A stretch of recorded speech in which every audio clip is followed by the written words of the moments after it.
ವೀಕ್ಷಕರೇ, ನಮ್ಮ ಚಳ್ಳಕೆರೆ ಟಿವಿಗೆ ಸ್ವಾಗತ. ಇಂದಿನ ಪ್ರಮುಖ ಸುದ್ದಿ. ಜೀವ ಮತ್ತು ಜೀವನ ಅಮೂಲ್ಯವಾದುದು. ಹಾಗಾಗಿ ಪ್ರತಿಯೊಬ್ಬ ದ್ವಿಚಕ್ರ ವಾಹನ ಸವಾರರು ಕಡ್ಡಾಯವಾಗಿ ಹೆಲ್ಮೆಟ್ ಧರಿಸಬೇಕು ಎಂದು ತಳಕು ಮತ್ತು ನಾಯಕನಹಟ್ಟಿ ವೃತ್ತ ನಿರೀಕ್ಷಕ ಹನುಮಂತಪ್ಪ ಎಂ ಶಿರೇಹಳ್ಳಿ ಹೇಳಿದ್ದಾರೆ. ನಾಯಕನಹಟ್ಟಿ ಪಟ್ಟಣದಲ್ಲಿ ಸೋಮವಾರದಂದು ಹೆಲ್ಮೆಟ್ ಜಾಗೃತಿ ಹಾಗೂ ರಸ್ತೆ ಸುರಕ್ಷತಾ ನಿಯಮಗಳ ಪಾಲನೆ ಕುರಿತು ನಡೆದ ಜಾಗೃತಿ ಕಾರ್ಯಕ್ರಮಕ್ಕೆ ಚಾಲನೆ ನೀಡಿ ಮಾತನಾಡಿದರು. ಅಪಘಾತಗಳ ಪೈಕಿ ದ್ವಿಚಕ್ರ ವಾಹನಗಳ ಅಪಘಾತವೇ ಹೆಚ್ಚು. ಅದರಲ್ಲಿ ಹೆಲ್ಮೆಟ್ ಧರಿಸದೆ ಸಾವನ್ನಪ್ಪಿರುವವರ ಸಂಖ್ಯೆ ಅಧಿಕ. ಹೆಲ್ಮೆಟ್ ಹಾಕದೆ ತಲೆಗೆ ಪೆಟ್ಟಾಗಿ ಸಾವನ್ನಪ್ಪಿರುವವರು ಹೆಚ್ಚಾಗಿದ್ದಾರೆ. ಇದಕ್ಕೆ ಹೆಲ್ಮೆಟ್ ಧರಿಸದೇ ಇರುವುದೇ ಮುಖ್ಯ ಕಾರಣ. ನಿಮ್ಮ ಮನೆಯವರು ಹಾಗೂ ನಿಮ್ಮನ್ನ ನಂಬಿದವರಿಗಾಗಿ ಹೆಲ್ಮೆಟ್ ಅನ್ನು ಕಡ್ಡಾಯವಾಗಿ ಧರಿಸಲೇಬೇಕು. ರಸ್ತೆ ಸುರಕ್ಷತಾ ನಿಯಮಗಳನ್ನು ಪಾಲನೆ ಮಾಡುವ ಜೊತೆಗೆ ಬೈಕ್ಗಳನ್ನು ಸುರಕ್ಷಿತವಾಗಿ ಓಡಿಸಬೇಕು. ರಸ್ತೆಯ ಮೇಲೆ ವಾಹನಗಳನ್ನು ಓಡಿಸುವ ನಿಯಮಗಳನ್ನು ಕಡ್ಡಾಯವಾಗಿ ಪಾಲನೆ ಮಾಡಬೇಕು. ಪ್ರತಿಯೊಬ್ಬರು 18 ವರ್ಷದ ನಂತರ ವಾಹನ ಚಾಲನೆ ಪರವಾನಗಿ ಪಡೆದು ವಾಹನಗಳನ್ನು ಚಾಲನೆ ಮಾಡಬೇಕು. ಅಪ್ರಾಪ್ತ ಮಕ್ಕಳು ವಾಹನ ಚಾಲನೆ ಮಾಡಿದರೆ ವಾಹನದ ಮಾಲೀಕರು ದಂಡ ಕಟ್ಟಬೇಕಾಗುತ್ತದೆ. ಹೀಗಾಗಿ ತಮ್ಮ ಅಪ್ರಾಪ್ತ ಮಕ್ಕಳಿಗೆ ವಾಹನ ನೀಡಬೇಡಿ. ಅಲ್ಲದೆ ಈ ಸಂದರ್ಭದಲ್ಲಿ ಅಪಘಾತವಾದರೆ ಯಾವುದೇ ರೀತಿ ಪರಿಹಾರ ದೊರೆಯುವುದಿಲ್ಲ. ಅಪಘಾತಕ್ಕೀಡಾದ ವ್ಯಕ್ತಿ ಸಾವಿಗೀಡಾದರೆ, ಗಾಯಗೊಂಡರೆ ಮಾಲೀಕನೇ ಪರಿಹಾರ ನೀಡಬೇಕಾಗುತ್ತದೆ ಎಂದರು. ಯಾವುದೇ ಕಾರಣಕ್ಕೂ ಮದ್ಯಪಾನ ಸೇವಿಸಿ ವಾಹನ ಚಲಾಯಿಸಿದ್ದಲ್ಲಿ ದುಬಾರಿ ಬೆಲೆಯಲ್ಲಿ ದಂಡ ಕಟ್ಟಬೇಕಾಗುತ್ತದೆ ಎಂದು ವಾಹನ ಸವಾರರಿಗೆ ಎಚ್ಚರಿಕೆ ನೀಡಿದ್ದಾರೆ. ಈ ಸಂದರ್ಭದಲ್ಲಿ ನಾಯಕನಹಟ್ಟಿ ಪೊಲೀಸ್ ಠಾಣೆಯ ಪಿಎಸ್ಐ ಪಾಂಡುರಂಗಪ್ಪ, ಸಿಬ್ಬಂದಿಗಳಾದ ರಾಘವೇಂದ್ರ, ಅಣ್ಣಪ್ಪ ನಾಯಕ್, ಭಾಷಾ, ವೀರೇಶ್, ಶಿವಣ್ಣ, ಹಾಲೇಶ್, ರಮೇಶ್, ದೇವರಾಜ್ ಕೋಟೆ, ಮಹೇಶ್, ಅಜಯ್ ಸೇರಿದಂತೆ ಪಟ್ಟಣದ ಗ್ರಾಮಸ್ಥರು ಹಾಗೂ ವಿವಿಧ ಹಳ್ಳಿಗಳ ಗ್ರಾಮಸ್ಥರು ಹಾಜರಿದ್ದರು. ಯಾರು ಚಲಾವಣೆ ಮಾಡಬಾರ್ದು. ಅರ್ಥ ಆಯ್ತಲ್ಲ? ಏನಾದ್ರು ಡೌಟ್ ಇದೆಯಾ? ಎಲ್ಲ ಯಾವ್ದಕ್ಕೆ ಎಷ್ಟೆಷ್ಟು ಫೈನ್ ಅಂತ ಇದೆ. ಹುಡುಗ ಗಾಡಿ ಹೊಡೆದ್ರೆ 10,000 ರೂಪಾಯಿ ಫೈನ್ ಇದೆ.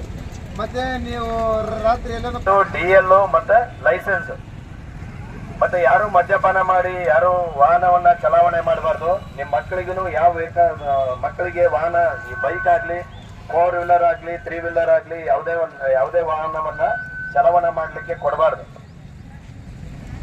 ನಿಮ್ಗೆಲ್ಲ ಗೊತ್ತಿದೆ ಅಂತ ಹೇಳಿ ಭಾವಿಸಿದ್ದೇವೆ. ನಾವು ಇವತ್ತು ಮಾತ್ರ ಕೇಸ್ ಹಾಕಲ್ಲ, ಪ್ರತಿದಿನ ಇನ್ನ ಕೇಸ್ ಹಾಕ್ತೇವೆ. ಪ್ರತಿದಿನ ಹಾಕ್ತೇವೆ. ಇವತ್ತು ಮಾತ್ರ ನಾವು ನಿಮಗೆ ಅವೇರ್ನೆಸ್ ಮಾಡೋ ಉದ್ದೇಶದಿಂದ ನಾವು ನಿಮಗೆ ಹೇಳ್ತಾ ಇದ್ದೇವೆ. ಲಕ್ಷಾಂತರ ರೂಪಾಯಿ ಕೊಟ್ಟು ವೆಹಿಕಲ್ ಅನ್ನ ಖರೀದಿ ಮಾಡ್ತೇವೆ. ಆದ್ರೆ 1,000 ರೂಪಾಯಿ ಕೊಟ್ಟು ಹೆಲ್ಮೆಟ್ ಅನ್ನ ಖರೀದಿ ಮಾಡಲ್ಲ ನಾವು. ಅದಕ್ಕೋಸ್ಕರ ಒಂದ್ಸಲ ನೀವು ಹೆಲ್ಮೆಟ್ ಅನ್ನ ಖರೀದಿ ಮಾಡಿದ್ರೆ ಸುಮಾರು 10 ವರ್ಷ ಹಾಕ್ಬೋದು ಅಂತ. ಒಂದು ಒಳ್ಳೆ ತಗೊಂಡ್ರೆ ಒಂದ್ಸಲ ಗಾಡಿಗೆ ಇನ್ಸೂರೆನ್ಸ್ ಮಾಡಿಸಿದ್ರೆ 2 ರಿಂದ 3 ವರ್ಷದವರೆಗೂ ಮಾಡಿಸಬಹುದು. ನಿಮಗೆ ದುಡ್ಡು ಕಡಿಮೆ ಆಗುತ್ತೆ. 5 ವರ್ಷನೂ ಇದೆ, ದುಡ್ಡು ಕಡಿಮೆ ಆಗುತ್ತೆ. ಪ್ಲಸ್ ನಿಮ್ಗೆ ಪದೇ ಇನ್ಸೂರೆನ್ಸ್ ಮಾಡಿಸೋದು ತಪ್ಪುತ್ತೆ. ನೋಡ್ರಿ, ಇನ್ಸೂರೆನ್ಸ್ ಇದ್ರೆ ಮಾತ್ರ ನಿಮ್ಗೆ ಆಕ್ಸಿಡೆಂಟ್ ಆದ್ರೆ ದುಡ್ಡು ಬರಲ್ಲ. ಇನ್ಸೂರೆನ್ಸ್ ಜೊತೆಗೆ ನೀವ್ ಯಾರು ಗಾಡಿ ಚಲಾವಣೆ ಮಾಡ್ತಾರ ಆ ವ್ಯಕ್ತಿಗೆ DL ಕಡ್ಡಾಯವಾಗಿ ಇರಲೇಬೇಕು. ಅಂತರಿಗೆ ಮಾತ್ರ ಇನ್ಸೂರೆನ್ಸ್ ಬರುತ್ತೆ. ಇನ್ಸೂರೆನ್ಸ್ ಇದ್ದು DL ಇಲ್ಲ ಅಂದ್ರೂ ಇನ್ಸೂರೆನ್ಸ್ ಬರಲ್ಲ. ಅದಕ್ಕೋಸ್ಕರ ಈ ಆಕ್ಸಿಡೆಂಟ್ ಯಾರಿಗೂ ಹೇಳಿ ಕೇಳಿ ಇಂಥ ಸಮಯದಲ್ಲೇ ಆಗುತ್ತೆ ಆಗಲ್ಲ ಅಂತ ಹೇಳಿ ಗೊತ್ತಿಲ್ಲ. ಆಕ್ಸಿಡೆಂಟ್ ಈಸ್ ಆಕ್ಸಿಡೆಂಟ್, ಅದು ಆಕಸ್ಮಿಕವಾಗಿ ಆಗ್ತಕ್ಕಂಥದ್ದು. ಪ್ರತಿಯೊಬ್ಬರು ಸಹ ನೀವು ಹೆಲ್ಮೆಟ್, ಇನ್ಸೂರೆನ್ಸ್ ಮತ್ತೆ DL ಅನ್ನ ಕಡ್ಡಾಯವಾಗಿ ಹಿಡ್ಕೊಂಡು ಓಡಾಡ್ಲೇಬೇಕು. ಮತ್ತೆ ಇನ್ನು ಮುಂದೆ ನಾವು ನಾಯಕನಹಟ್ಟಿ ಎಲ್ಲಾ ಸರ್ಕಲ್ ಅಲ್ಲೂ ಸಹ CC ಕ್ಯಾಮ್ರಾ ಇದೆ. ಆ CC ಕ್ಯಾಮ್ರಾದಲ್ಲೂ ನೋಡ್ಬಿಟ್ಟು ನಿಮ್ ಗಾಡಿ ನೋಡಿ ಇನ್ನ ಎಲ್ಲರ ಮನೆಗೂ ಸಮನ್ಸ್ ಅನ್ನ ಕಳಿಸ್ತಕ್ಕಂಥದ್ದು ವ್ಯವಸ್ಥೆಯನ್ನು ನಮ್ಮ ಇಲಾಖೆ ವತಿಯಿಂದ ಮಾಡ್ತಾ ಇದಾರ. ಇನ್ನು ಮುಂದೆ ಅದು ಬರುತ್ತೆ.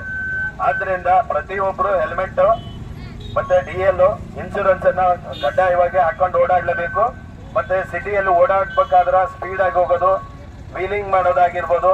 ಈ ಯೂತ್ಸ್ ಎಲ್ಲ ವೀಲಿಂಗ್ ಮಾಡ್ತಾರ. ಅದಕ್ಕೆ ಯಾರಿಗಾದ್ರೂ ಗೊತ್ತಾದ್ರೆ ಅವ್ರಿಗೆಲ್ಲ ಒಂದ್ ಸ್ವಲ್ಪ ತಿಳಿಸಿ ಹೇಳಿ ಈ ರೀತಿ ಮಾಡೋದು ತಪ್ಪು ಅಂತ ಹೇಳ್ಬೇಕು. ಒಂದ್ ವೇಳೆ ನಿಮ್ ಮಾತು ಕೇಳದೆ ಇದ್ರೆ ಪೊಲೀಸ್ ಇಲಾಖೆಯವ್ರ ಗಮನಕ್ಕೆ ತಂದ್ರೆ ನಾವು ಅವ್ರನ್ನ ಕರೆಸಿ ಅವ್ರಿಗೆ ಹೇಳ್ತೇವೆ, ಮತ್ತೆ ಫೈನೂ ಹಾಕ್ತೇವೆ.